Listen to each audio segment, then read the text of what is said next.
fucking role model. It's just goddamn role model. You fucking hear me? Travis just rolling around smoking a cigarette in the middle of the pod, man, outside. Guys being guys, it's 60 degrees outside. Technically, it's not the middle of the pod. We just started, so.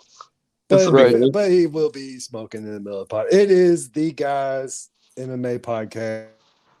Fresh off the holiday hiatus, we decided to take a couple weeks off. And with that news, the UFC decided that they should take a couple weeks off. So shout out to them for respecting our vacation. That was very, very polite. And we are back. And they're back. Ironically, it's crazy how that happened. About time they start fucking listening. How was the vacation, guys? It was nice. Did everybody have a happy holidays? No, I was at work all fucking Christmas holiday the whole weekend. By humbug, he said. What about you, Josh? Yeah. Well, I mean, I got a new shirt. Anybody listening on Spotify can't see it. It's sick, though. Pretty excited. I want my hoodie, man. So, we got Strickland. Y'all blow this guy up and ask him for some shirts. Make him work. We got Strickland versus Imavov. Yeah, buddy. Yep. New leaf this year. I officially want to make sure my pronunciations are on point. Yeah, man, Fight Night Strickland, and it almost wasn't that name at all, which is crazy, right? Yeah, it was supposed to be Gastelum originally, but I think it was just last week they swapped that out. Buddy had a mouth issue, looked like he was missing some teeth, said he needed some surgery. So yeah. I think he's got a little sand in the old crack, if you know what I mean. Oh man, I don't know about that. I don't think he's ready for that. Picture. I mean, I seen the pic. What is it? What was the injury anyway? Yeah, he had a whole tooth missing, bro. He had it looked like he had a couple. He said, I think he was rolling or something, injured his mouth. Talk to the Pittsburgh Penguins. They lose teeth mid-game. Do they quit? No. They bash each other's fucking face in. They take another tooth. That's just how it goes. Are the best example, but well, I understand about tooth pain or whatever, but I don't know. I just kind of feel like he was a little shaky about fighting Imavov.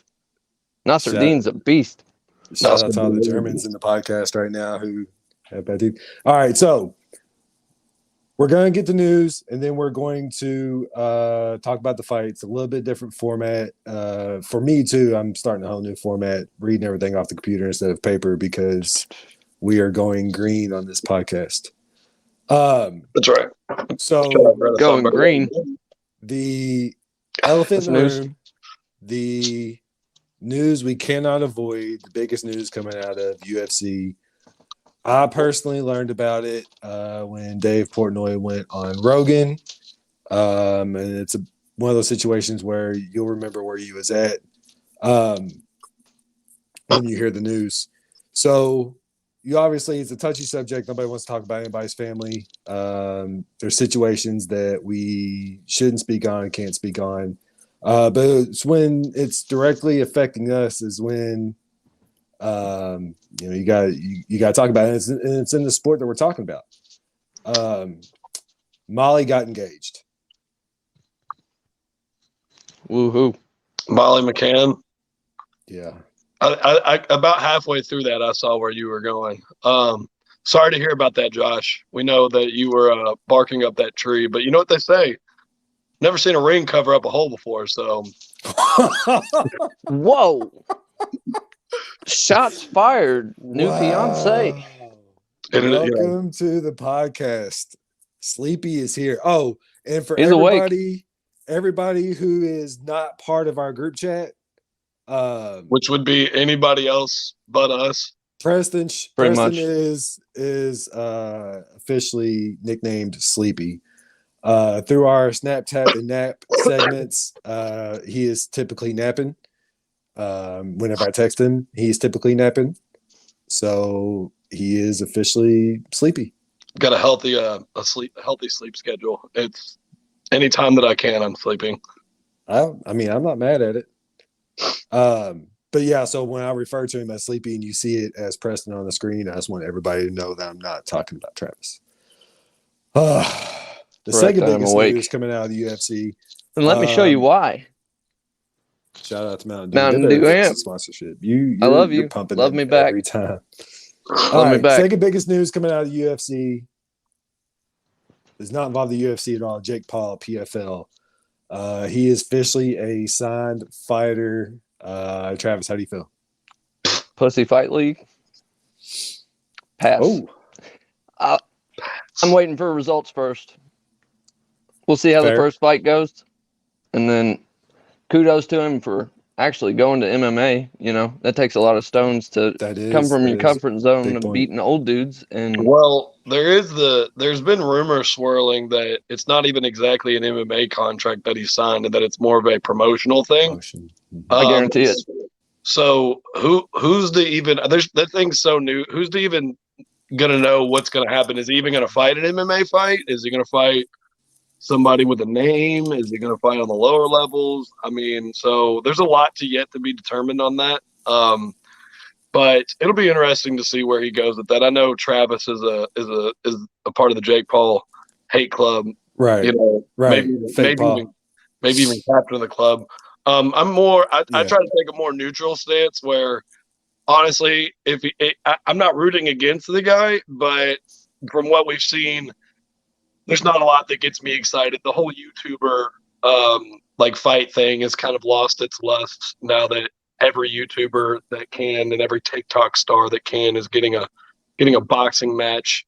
So as far as excitement goes, I'm meh. It'll be interesting and fun to see how the community reacts when he finally does fight. But I don't even think he'll even fight in an MMA fight, to be honest. Well, all right, so I have to speak my piece. I am officially denouncing my membership to the fake Paul Club. Officially denouncing. Get your card at the desk, please. The dude might be real. He might be real. Now, I've been gathering my evidence and my argument, and I have it all written down right here. So just let me attempt to get this out, okay? Hold on, let me put my headphones in real quick. Sure. So I agree. The YouTube Boxing League has lost its luster, right? And obviously it was a money grab for a lot of people, the athletes, the former boxers, the YouTubers, all yada, yada, yada. It's just money grab. I mean, nothing else.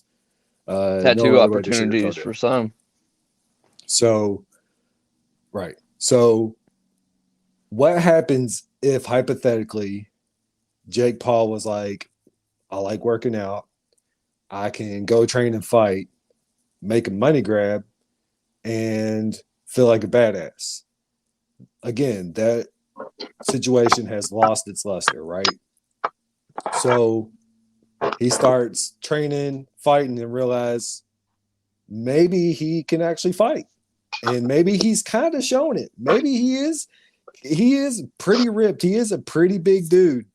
He hasn't lost. Have you asked him for his number yet?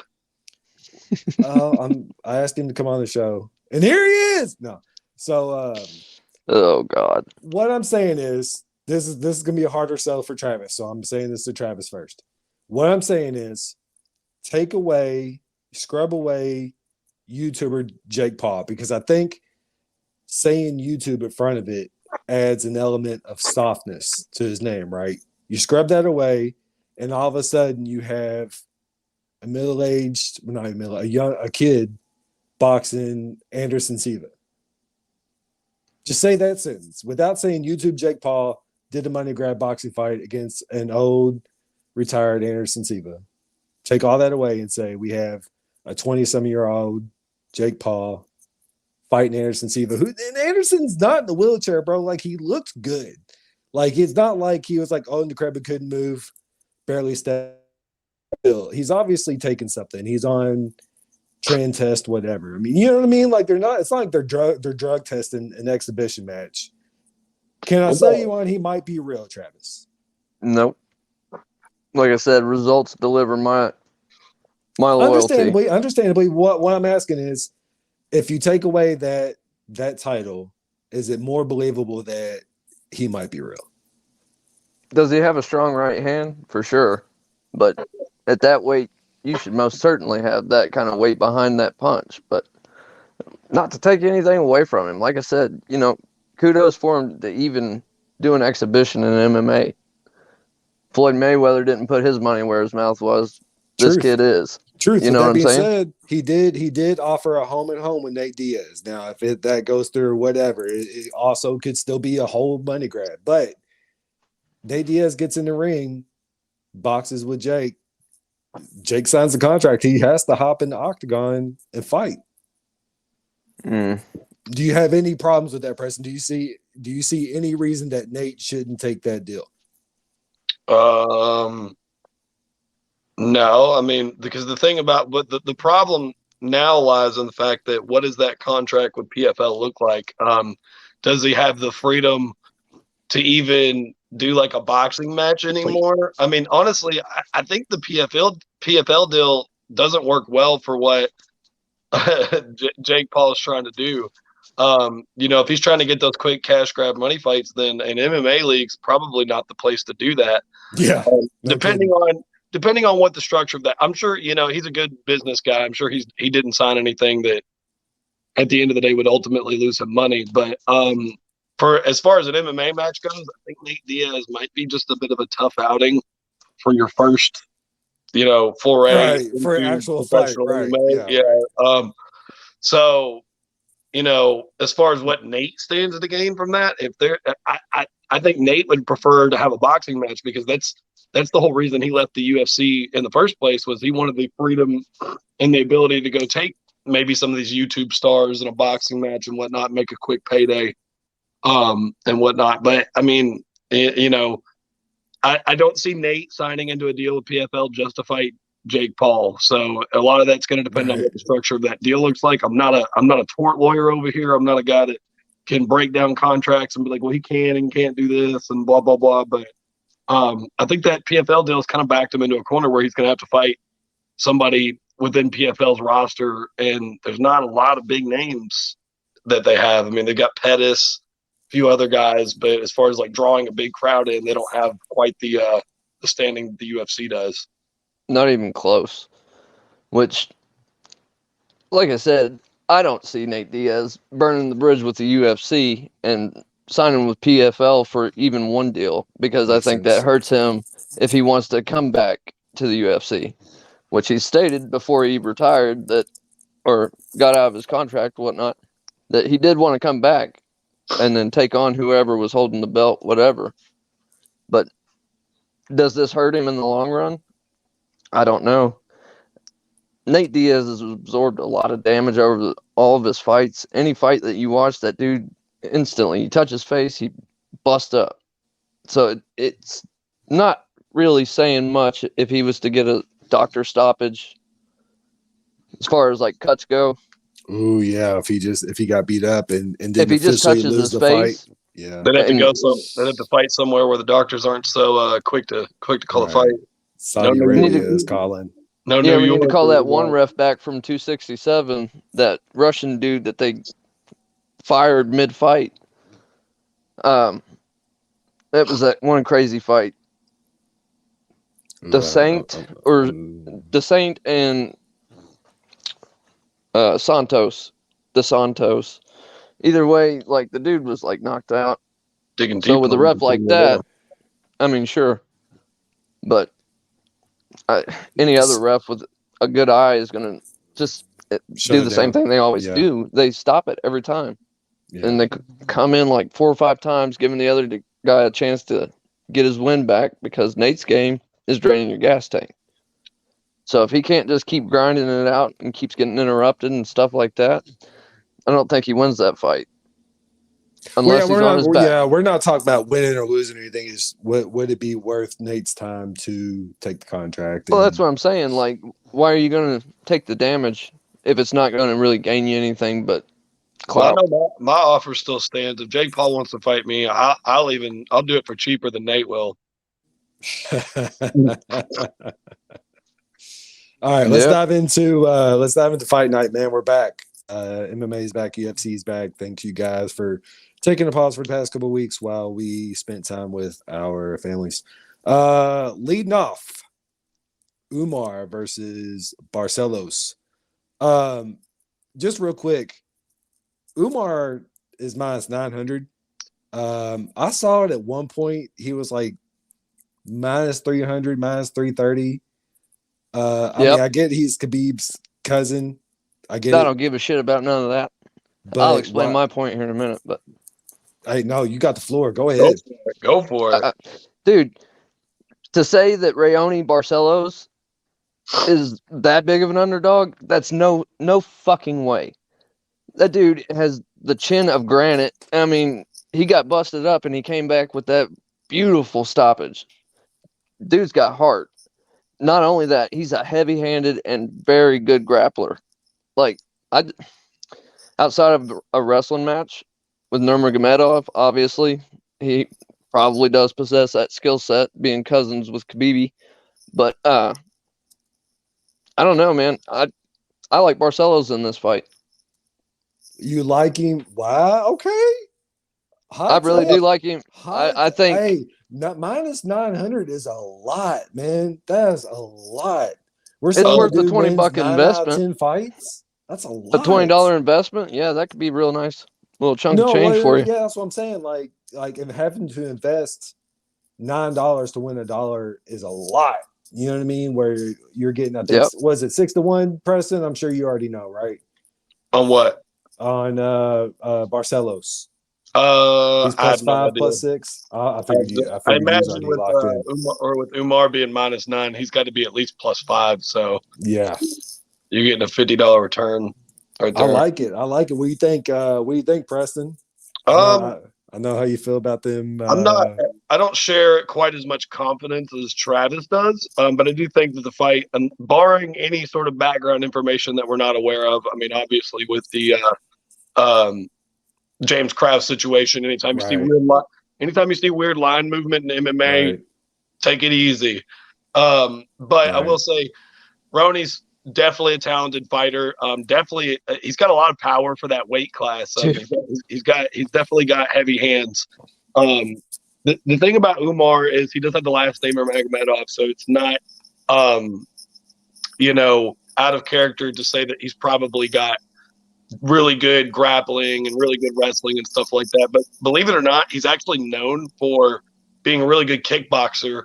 He's got fantastic kicks. The guy throws kicks almost just like their hand strikes. He can go left to right and switch back and forth and do all sorts of switch kicks and stuff like that. He's no walk in the park by any means. So he's an excellent striker. I think for me, that's going to help him a lot in keeping his distance from Raoni, because if he gets closer with Barcelos and Barcelos lands some of those nasty uppercuts he has, it's going to be a long night for Umar. But if Umar does have the wrestling advantage from some of the highlight videos and some of the old fights I was watching, I didn't see a whole lot of his grappling. They don't normally show the grappling in highlight videos, but he definitely has the stand-up game to try to keep his distance from Barcelos, and a lot of it is going to come down to how good is their grappling. I mean, because Barcelos is Brazilian too, so to sit there and say that he doesn't have any grappling or anything like that is, kind of understating it. He's probably no slouch on the ground himself. So this one's going to be a tactical fight. It's going to be, can Barcelos get in tight and land some of those bigger shots? What do we know about Barcelos though? He's one hell of a counter striker. Yeah, he does, and those uppercuts he's got are crazy. The guy can throw three right hand uppercuts back to back to back quicker than you can do a 1-2 combo. I'm leaning Nurmagomedov in this fight just because that odds movement for me is a little weird. Wouldn't go putting a whole unit on Barcelos, but like Travis said, $20 in Barcelos' corner I think is good value for this fight. Especially for what the odds disparity is, because I don't think Barcelos is as big of a slouch as maybe the odds makers are making it out to be. To be honestly, I think it was really kind of shitty of him to put that kind of a line on him, because he's not a walk in the park at all. Right, but that's what that's the whole argument is. It opened, I want to say, around like 2 or 250. It opened 250, but that's at 300, -3. Right. No, I'm saying it opened lower than that. I saw it around 3 or 330, but it's at -9 now. So at some point the odds makers did put respect on Barcelos' name. Well, And even minus the money 3 drove it the other way. But even -3 in MMA is still a heavy favorite. Normally, Right. That's saying that -9 is outrageous. Right. Favorite. Like right. when you're -3, the odds makers are pretty dead set that you're going to win that fight regardless. I mean, -3 is still a heavy favorite. Yeah, and it's almost kind of an insult to Barcelos. Not a fanboy by any means, but I think he deserves a lot more credit than positive 900. You guys know how much I like my underdog, especially for +5, and you guys are like, we don't know what's going on here. Pending again, James Krause I don't feel that way. I got Barcelos on it. Right. Well, I'm just saying, pending an injury, a James Krause situation, that's got to suck for him too, for his name to be tied up in anything that's like anything jacked up. They're like, well, it could be James Krause. Pending a situation like that, I'm down with betting Barcelos just because of the plus money. Where is this fight? I don't remember. It's at the Apex. Oh, so they've already put that rule into effect. As far as like fighters and coaches and anybody affiliated with UFC can't bet. You're not allowed to bet, but that doesn't stop you from talking. Right. Speaking of women not talking, Viera, Pennington, Preston, we're done with that bit, bro. I'm not gonna do that to you anymore, bro. You know. All right, we're still gonna do it. Travis, I like this fight. Preston hates women fighting, so you take this one, brother. I like this fight. So we got Raquel Pennington, Caitlin Vieira. He just jumped on it. Oh, were you talking? Let him go. Let him go, man. I said Travis, take it because you. Don't like it. I thought you said. You got the gas pedal, bro. Don't let go of the wheel. Yeah. So a win here for either one of these fighters immediately puts them in the title contention. This is a division that's not super deep as far as talent goes. Like 2 or 3 wins put together will usually get you a shot at the title. And I like Viera in this matchup. I think she's the taller fighter. She's pretty tall for that division, so it makes wrestling with her, a little difficult. I've noticed that a lot of women fighters just don't have the ability to take her down. So she gets that advantage sort of in the stand-up game. Also gives her a little bit of an advantage on the ground. She can get chokes in just a little bit easier. Does make her a little bit of a target for arm bars and ankle locks and stuff like that. But I don't think Raquel's got that talent to put her away. I think Raquel's probably or the gas tank.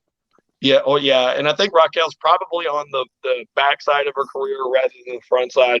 She's taken some losses. She's got quite a number of losses for that division. So I think Pennington stands more to lose here, but I think Viera's just got the height advantage and the grappling and wrestling advantage to take this fight home for her camp. Yeah, I'm most certainly on Team Viera on this one because after she did what she did to Holly Holm, even though people call that a controversial decision like we've had on the show previously, I think she honestly earned that win. But she's been on a tear through that division. Like you said, it's not that deep, but she hasn't been on the losing end very, very much, So to say that she's earned her title shot or getting closer to it, I think she catapults herself into that. Yeah, she's the number 2 fighter in that division. Right. So she wins this fight, and it's kind of undeniable at that point. Yeah, there's nowhere to go after that. And it needs to happen. It probably should be this fight. I don't know why she's fighting Raquel Pennington because, like Preston already said, I just don't think she has the skill set to even deal with what she's got to offer her. I don't think grappling, I don't think stand-up, anything, she kind of edges her out. So I'm Team Viera on this one. So is there any element to this fight ending early, being as it is Bantam? Do we think that Viera might have that much of an advantage early knockout, any situations like that? Possibly an early submission, but I always say never bet the over on women fights. Well, yeah, we know you say that. Or sorry, never bet the under. Never bet the under. My bad. What we know about both fighters is they both got good heart, but one's got better skills. So, I mean, honestly, I just don't see this happening very well for Pennington. Gotcha. We'll jump to the next fight. Soriano versus Kopylov.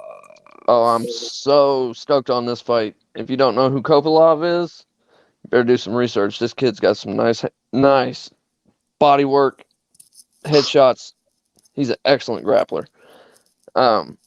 Soriano, another heavy-handed Hawaiian, like just throwing out the bongos whenever he's throwing those rights and lefts. He moves really well, and he's a beefy dude in that weight class. Beefy. Yeah, That's he's a like big super boy. thick. He's So a big boy. this is going to be a good fight. I think these two, not to give away any kind of snap, tap, or nap, I think these two are going to go off on each other, and I think it's going to be awesome to watch it. I think the striking and the counter striking is going to be so crisp. It's just going to be like artwork watching these two fight. It is artwork listening to you talk about it. That's right. That's how excited I am. You opened up really being on Kopylov. Oh, I'm still Team Kopylov. You're on him. Okay, and he's getting plus money, man. So I like it. We got some underdogs going this week. I'm so excited. Go for it, Preston. Sleepy. So kind of just to build upon what Travis is already saying. Soriano's got 6 of his 9 wins by KO. Kopylov has 8 of his 9 wins by KO. So if you're looking for a fight to ship a unit or two on the under, this is probably the fight to do so. Both guys are KO chasers. They're throwing heavy shots constantly. Don't see this one making it past the second round. I do have Kopylov as well. You know me, I love my Eastern European Russian guys. Those guys usually more versatile, got some sambo in their arsenal. Is he no, he's not Dagestanian, is he? I thought you said no, he's Russian. Yeah, my bad. You're right. Yeah, so like Travis was saying, if you don't know Kopylov, this is the fight to tune in and check him out. He's going to be a guy that's going to be an exciting fight to watch. You're going to have to put up a 50K performance to win this fight. It's no ways around it, no ifs, ands, or buts. You're going to have to be coming ready to knock someone's head off in this fight, or you're going to get knocked out. Absolutely, and Kopylov is the dude to do that. Watching him fight some of the guys he's fought, given they weren't big names by any mean, but he had one dude on his back, like, turtled, just completely crumpled. I mean, he gave up, just, like, laid there. He didn't, like, verbally say, I give up or anything like that. The ref just walked over to him, looked at him like chalk outline, like, this dude's done. And, I mean, his skill set is just so fun to watch because he moves around, he's quick, he's very fast, but super clean and accurate. The kid rips your body after throwing a 3-piece that's so fast that you don't even know what you got rocked with. I'm telling you, this kid, he's going to be a problem in this division. Sounds like Travis wants him to rip his body. Yeah, man. It's getting personal over there. Nah, man. I give respect where it's due. And this Russian, he's got my respect. I've seen what he can do. And like I said, not to take away from Soriano at all, it's going to be a great fight. It's going to be explosive, I think. That was actually a really great pivot by Preston right there to call out Travis, because our next fighter literally has Gay in his name. And Dannny Ige, you got to say the whole name, right? You have to say Dannny Ige, or else nobody knows you're talking. If you just say Ige, nobody knows. Dannny Ige Jackson. Yeah, I think this is. Was that not a good transition? I thought that was an awesome transition right there. It seemed like you you go were from calling Travis gay to saying Dannny Ige. That was. I didn't say he was gay. I said that he looked like he wanted Soriano to rip his body. No, I definitely don't want that dude to rip my body. I fucking fold like a tin can. Dannny Ige.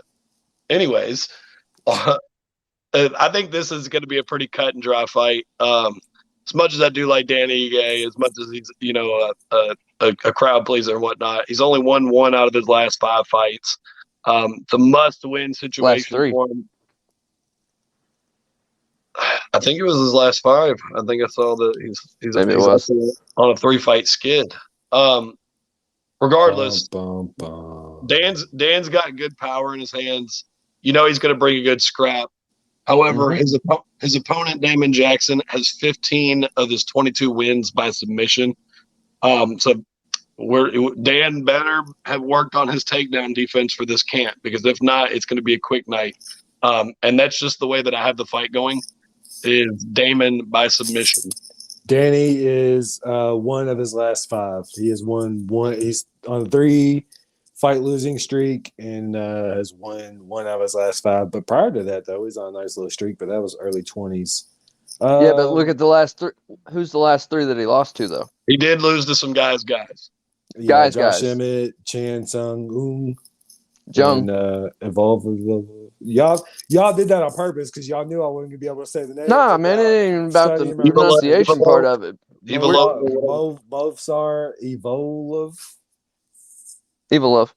and then Josh Emmett, and then the Korean Zombie.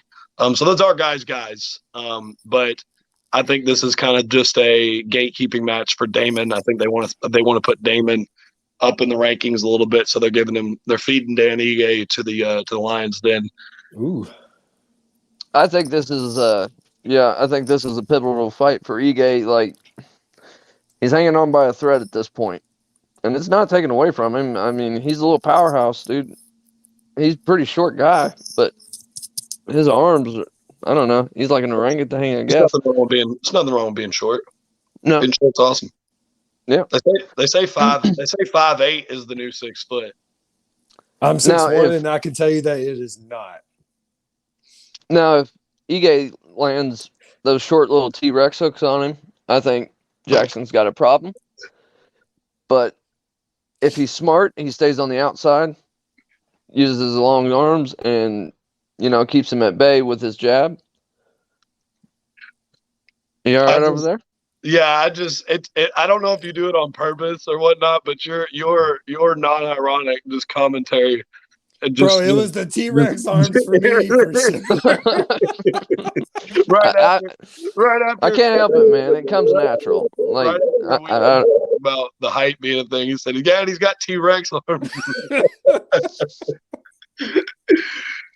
Hey, you got to call a spade, right? You do. I think if Jackson's smart, he keeps him on the outside. Obviously, his grappling is his bread and butter, so I think he looks to implement that as far as the game plan goes in this fight. Even though he has fought guys, Ige tends to not have the gas tank to deal with that kind of pressure. So I think if Jackson just kind of bides his time, lets him spend some of that gas, gets him down to about a half a tank, he unloads and goes and fights his. That's what she said. I was about to say, that's exactly how I treat my women. I unload and then I go. Yeah, this has got to be about the most misogynist episode we've ever done. We've already called somebody gay. His name is Preston, not Travis. His name is Sleepy. All right, Strickland, Imavov. Oh yeah, Nasruddin. So everybody on Twitter, because that is our source of information now, immediately jumped on Imavov being this huge, gigantic favorite. I bought in. Everybody was saying that Imavov was going to be minus 200 or better favorite because Strickland had to take the fight on such short notice. And the fight's even, with Strickland actually might be in just a smidget hair favorite. Can anybody tell me why? Because Sean Strickland doesn't stop training. He fights every day of his life for fun. Like, that's what he does. He doesn't want to take breaks. He doesn't want to take a vacation. This dude wants to fight. I did hear something kind of interesting adding to that. It's funny that you said that. The dude doesn't lift weights or anything. Mm-mm. When he just trains, spars. He just spars. That's very interesting. But he only spars. Yeah. Stick. Well, so I think this fight's interesting. Mm-hmm. Simply because the short notice kind of loses its validity when you remember that Sean Strickland literally just fought a month ago. So he's coming off a full fight training camp, even if it's even if he does spar every day. Whatever he normally does for his normal training process. He was in the middle of that. Did lose a tough fight there in that last card. So I think he's trying to redeem himself. He's a guy's guy. He's going to fight when he gets the call. Anytime, yeah. So I kind of agree with Vegas on this one, where I don't know who stands to gain the most from this being a short notice fight, because Imavov has been training for Gastelum, and now he gets Strickland, who's a very different fighter, both physically and the way that he fights. And the fight is now at 205 as well. So who's going to be bigger at that weight? You know, I mean, right. That's a good point. I think, and so I don't think that the benefit of this being a short notice fight necessarily falls all the way in Imavov's lap. To be honest with you, to call this fight is kind of an interesting one. I would like to lean Sean just for the story part of it, but Imavov is a tough SOB. You did, dude. He spars with Cyril Gane all the time. He's a Dagestanian. That's what we were talking about before. Yeah, but he's French Dagestani. Okay, so I don't know. He fights out of France. He fights on Cyril Gane's team. So we're saying it doesn't count. Well, most of the Dagestani guys don't fight out of Dagestan anyways. They fight out of AKA. At least all the guys associated with like Habib and most of those guys. But there's just something in the water and out there that they breed bad motherfuckers, and that's what Imavov is. But Strickland's a bad dude too. I mean, he's no easy night out for anybody. A lot of people would argue that he even won that last fight versus Cannonier. So I think he's trying to come back out and get another one in the win column. Try not to lose that momentum that he'd been building upon before he had lost to the champion now, guy that just Pereira. Yeah, Pereira. Oh, sorry, not Izzy. My bad. No, yeah, Pereira. Definitely not Izzy. My champion. Yeah. So at face value, I probably do have Imavov as just I'm leaning towards Imavov winning this fight just because he's probably more versatile. But Sean wants to come out and look at it as throwing caution in the wind and try to get an early knockout. That could certainly happen as well. Yeah, I think it's definitely going to be a stand-up battle. I don't think we see this go to the ground unless Imavov finds an opening that he thinks he can take advantage of, because Strickland's got hella strong takedown defense. He doesn't like to be on his back. He hates that shit, and he'll sit there and rattle that off in your ear while you're on top of him, pounding the shit out of him, right? So, not only that, he plays that Nate Diaz mind game. Are you guys still with me? What did I do something wrong? You're just doing it again. I really I've known you for a while, Travis. I really don't know if it's a bit or not. Like, I don't know, but it's like, no, man, that's all natural. How many times I got to fucking tell you? What you Johnny Bravo looking at? Just pause. I wasn't even gonna laugh. Travis, wrap up your train of thought, bro, and we'll go snap, tap, or nap and get you guys out of here. I would if y'all stopped cheesing. Damn, bro, I'm not even trying to be funny. He's just on his back, and he hits it on his back, and he just keeps pounding and pounding on top of you, pounding the shit out of him, right? Yeah, that's what he does, right? Okay. Sean Strickland, like I said, he does not like to be on his back. Who would? But I think it's a stand-up. What? Yeah. We're gonna have to make this PG-13 for y'all. Snap, tap, or nap, Travis. I think we already have our nap pretty much established. I think you guys gave that away, but we'll say it anyway. Snap, tap, or nap. All right, I'm taking the wheel. So, snap. I'm going Soriano, Kopylov. Okay. Absolutely think this fight's going to go off the rails, and I think we're going to see some very clean technical striking, which is going to be just fun, pure magic to watch. So, that's my snap. For my nap, I think Strickland versus Imavov is going to be in that category, and I'm going with Nasruddin to knock him out. I think he's got the skill set that he could do it. And that's not to take away from Sean Strickland. I think it's kind of up in the air on that, but I'm leaning Imavov. And for my tap, I see Ketlin Vieira taking advantage of Raquel Pennington and her gas tank and getting that famous arm triangle in on her, and I think she ends the fight with a submission. I'm utterly grateful that you came completely prepared with snap, tap, or nap. We just have one more hill to climb. If we could just do it in order, that's it. Just snap, tap. Yeah, I did nap. it in order. You said your nap. You said nap. Oh, I got tap and nap backwards. My fault. Either way, you know what I'm talking about. Preston tried to argue for you like he wasn't over sleeping. What's funny is I have mine wrote down in the exact same order for whatever reason. Right? It just happens that way, man. All good, man. Go ahead, Sleepy. Yeah. So for my snap, I'm sharing the same sentiment from my partner here. Soriano versus Kopylov. It's probably going to be the most exciting fight on the main card, at the very least, if not the full card. For my tap, I have Dannny Ige being submitted to Damon Jackson. I've got Damon Jackson getting the submission win in that fight versus Dannny Ige. Of course, we talked about Ige being on that fight skid. I don't think he's got what it takes to keep Jackson off of him. And then for my nap, got Barcelos getting knocked out by Nurmagomedov as my nap. Nap. Yep, I think that caught me off guard. That was for sure. Ooh. Yep. I think Umar hits him. I cannot share that sentiment. I think Umar hits him with some of those nasty leg kicks and finishes the fight. I wanted to keep that one ready for you. You kept it under wraps because I was for sure. Yeah, you did. You pulled the trigger like right as the barrel just bam. Keep you awake. Yeah. I'm all the way up now.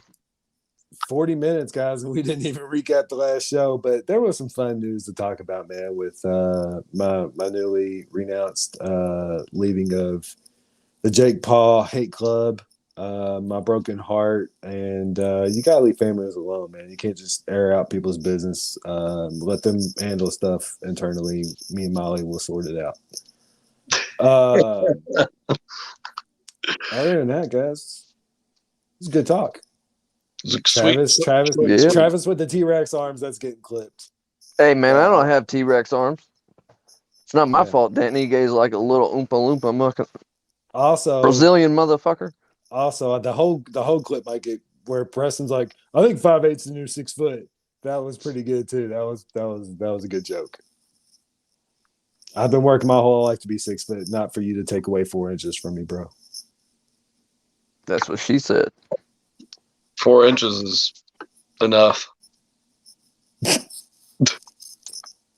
I don't know that she said that.